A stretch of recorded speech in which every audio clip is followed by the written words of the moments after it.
大家好，今天给大家再拍一个那个顺风675的这个骑行感受的视频。那个很多人问我这个车是怎么推到这个客厅的，大家都很多人很好奇。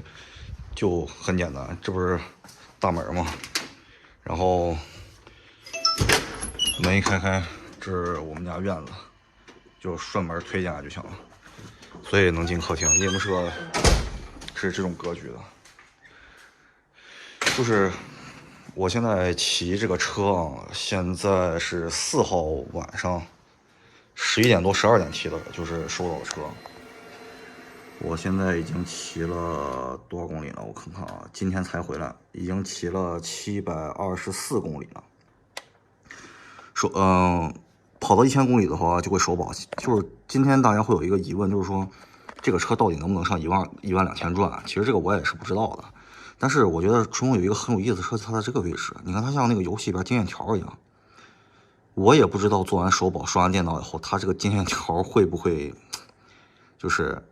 就没了，然后就到12000了。这个我现在也不太清楚。但是我今天在抖音上看到截图啊，有人看到这有一条线没有？有人拉到我这条线的这个位置，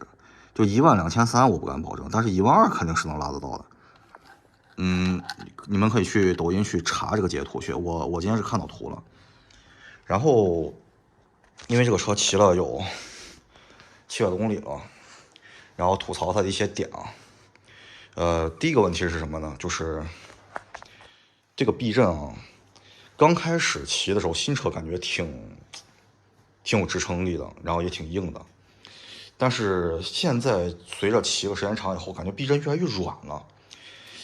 它不像是那种长时间骑行慢慢出现的热衰，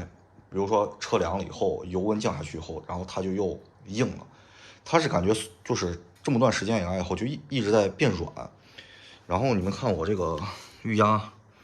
我朋友也给我调了，他给我说已经调到就是最硬了。但是我目前感觉这个车点头点得很严重，就是避震特别软。你看我的现在最大的刹车就已经在这个位置，刹车深度就相当于避震已经到这里了。就是这个前避震是绝对不够用的，后避震我昨天跑山的话倒没什么感觉的，今天骑行的时候就是已经感觉到有点像开船一样那个感觉了。反正这2个避震等过完年吧，过完年到时候有奖金了，把前避震的芯儿一换，然后后避震一换。因为我有个朋友，人家已经把这个避震开发出来了，所以这个是一个槽点。我想想今天还有什么要跟你们说的哦。再一点就是快排，目前这个车就是升档这个快排很有意思。它绝对不是我骑过所有车里边最好用的快排，就是我骑过所有车里边最好用的快排应该是火刃的，就新的那个火刃。然后这个车的快排有点像川崎，就比如说是我要升档的过程中啊，它主要我觉得就是目前我是心得啊，我感觉，假如说我这个油门，如果说我拧到这个位置以后，然后稳住不动，它转速开始慢慢攀升的时候，你进行一个调档，它会给你一种很舒服的感觉，就这种像那个怎么形容呢？就是嘣的一下它就进去了。但是如果说你这样一边往下拧，油门开度越来越大的时候，就在这个开度的过程中，然后就是升档，你就会感觉那个就是升档的过程就是咯噔一声，就很硬的脚感，而且那个感觉这个就是那个声音也特别大，就咯当一下，然后就进去了。尤其是那个1档进2档的时候，这个是好多次是最为明显的。这个时候我发现一个细节，就是这个是我感觉出来的，我不知道准确不准确，就是目前是这个样子。然后再一点呢，就是给大家说一个，就是这个车的建议，一定要磨合。这个车我发现一个问题，就是我最开始新车刚提回来的，它要求3000转磨合嘛，实际上，但是3000转骑这个车你很难受的，所以我就在4000转换挡。那个时候4000到6000是一个共振区，就是它有很大的震动，它并没有说网上说那种任何没有震动，它震动蛮大的，就是你能感觉这个手把在就这种细微的，就是它没有我手抖得这么夸张啊，就是我只给你们形容，就你确实会感觉到它震，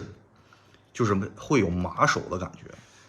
但是那会儿是100来公里、200来公里的时候，就是我现在你看已经骑了700多公里了嘛。我一般磨合是怎么磨的？就是因为我以前最早开那个家用车，就手动挡的时候，我家里人给我教过他们的一个老司机的磨合方式。就比如说我现在就骑4000转，我1档4000转骑一段时间，然后2档4000转骑一段时间，然后就是3、4、5、6档都保持这个转速稳油骑一段时间。然后呢，比如说我要磨4500转了，然后我在每个档位再不停的骑，然后就是说如果长时间高速骑的话，比如说我6000转，我就稳到4000转，就是6档我就稳到4000转骑，就专门磨合这个4000转这个区域。然后现在就是这个用什么感觉啊？就是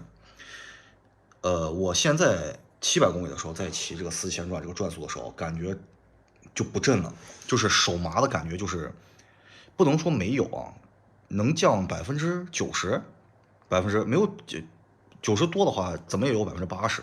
它没有那种麻手的感觉了，而且感觉就是机器的声音出力啊很柔，就声音也很柔，它没有那种躁动的感觉了。然后我今天呢，因为我是昨天到的500公里，500公里以后，说明书上不就说可以不能超过6000转的磨合吗？然后我今天跑河堤路的时候，我就1档起步6000转，但是你不要拉得太急，不要哗一把就拉到6000转，我是稳着油到6000，然后换2档6000转，3档6000转，一直到5档6000转，6档6000转就太快了嘛，就超速了。所以我基本上就是，只有很少的情况下，今天用了6档6000转，基本6档6000转差不多在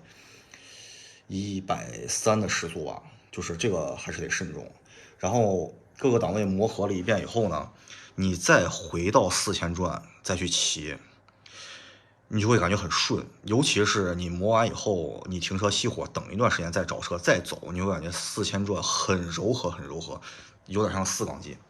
而且是本田的那种4缸机，就这个感觉很奇怪。再一个就是这个车的换挡，还有一个我发现一个很奇怪的事情，就是这个是偶尔会出现的，但是我能确定它绝对不是我的错觉。就之前我们跑赛道的时候，一般直连排气，你减档的时候，你会听见排气的回口梆一声。这个车很奇怪，就是比如说我转速急剧攀升拉得很快的时候啊，我现在遇到就是出现几率最多的是5档升6档的时候，你就听见这个排气在升档的过程中，就是你调档那一瞬间，你会听到梆一声，就像回火放炮一样那个感觉，但是声音不大，但是挺清脆的，这个我觉得非常的奇怪。然后再一个就是这个车，你看现在我已经把这个升高坐垫加上了，加个升高坐垫，如果你身高足够的话，会舒服很多很多，因为这个坐垫蛮软的。然后呢，就是这个手把我觉得有点高，它如果往下能降个1公分，然后再加上这个升高坐垫，我觉得就会舒适很多。所以现在就等那个风锐出3星和那个脚踏，到时候进行更换。然后再一个就是我今天动了一个小改动，我今天做了一个这个油箱贴装到这个位置了。装了油箱贴以后，这个车就好骑很多，就是没有那种滑动感。买的是这个牌子的，在淘宝上买的是个300来块钱，302还是300几？它是给你一张那个30厘米乘15厘米的一个方块2张。我是拿 A4 纸在这儿放了个模型，就是拿笔画了个模型，一点点修 A4 纸，修了个这个形状出来。然后呢，就是进行了裁剪，裁完了以后，然后对比完了以后贴上去的。就是说这个东西是我自己剪出来的一个东西，就是以前玩车的时候也会用到，就是因为目前那个675的所有防滑贴，它的那个质量都好像很怪，就是个橡胶，它起不到这种就是摩擦的阻力。所以买的这个就稍微好一点的，所以我建议这个东西不要省钱，这个会给汽车提供很大的帮助。目前这些就是我最近就是骑车骑出来的这些感觉。然后还有一个问题就是，它的这个刹车，它这个刹车现在就是啥吧，就是你得，比如说我捏到这个位置的时候，感觉这个制动力实际上是不是特别强的，有制动，所以它属于一个减速，稍微再捏一点，嘣就顶死了，就停车了，就想刹住，就感觉这个伤泵不太线性。这手感是挺好的，但是不太线性。